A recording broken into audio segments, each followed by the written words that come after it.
വേനൽ ചൂടിൽ തണ്ണിമത്തൻ വിളയിച്ച കോതമംഗലം സ്വദേശികൾ കാട് പിടിച്ചു കിടന്ന 2.5 ഏക്കർ സ്ഥലം കിളച്ചൊരുക്കിയാണ് ഇവർ തണ്ണിമത്തൻ കൃഷി ഇറക്കിയത്. കാർഷിക മേഖലയിൽ നവാഗതരായ CD ജോഷി, VJ മാത്യു എന്നിവർ ചേർന്നാണ് തണ്ണിമത്തൻ കൃഷി ചെയ്തത്.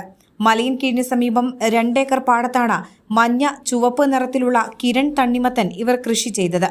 മറ്റു തൊഴിൽ മേഖലകളിൽ പ്രവർത്തിച്ചിരുന്ന ജോഷിയും മാത്യുവും ആദ്യമായാണ് തണ്ണിമത്തൻ കൃഷി പരീക്ഷിച്ചത്.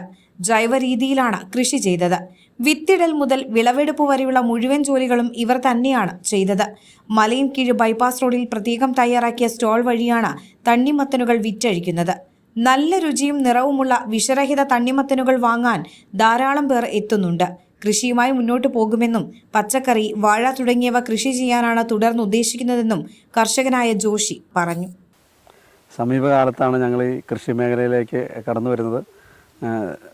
ഈ പാടത്ത് ഞങ്ങൾ തണ്ണിമത്തൻ കൃഷി ചെയ്ത് തീർത്തും ജൈവ രീതിയിലാണ് കൃഷി ചെയ്തിരിക്കുന്നത്. അതായത് കീടനാശിനികളോ രാസവളങ്ങളോ ഉപയോഗിക്കാതെ പൂർണ്ണമായും വിഷരഹിതമായിട്ടാണ് ഈ തണ്ണിമത്തൻ ഇവിടെ ഞങ്ങൾ ഉൽപ്പാദിപ്പിച്ചിരിക്കുന്നത്.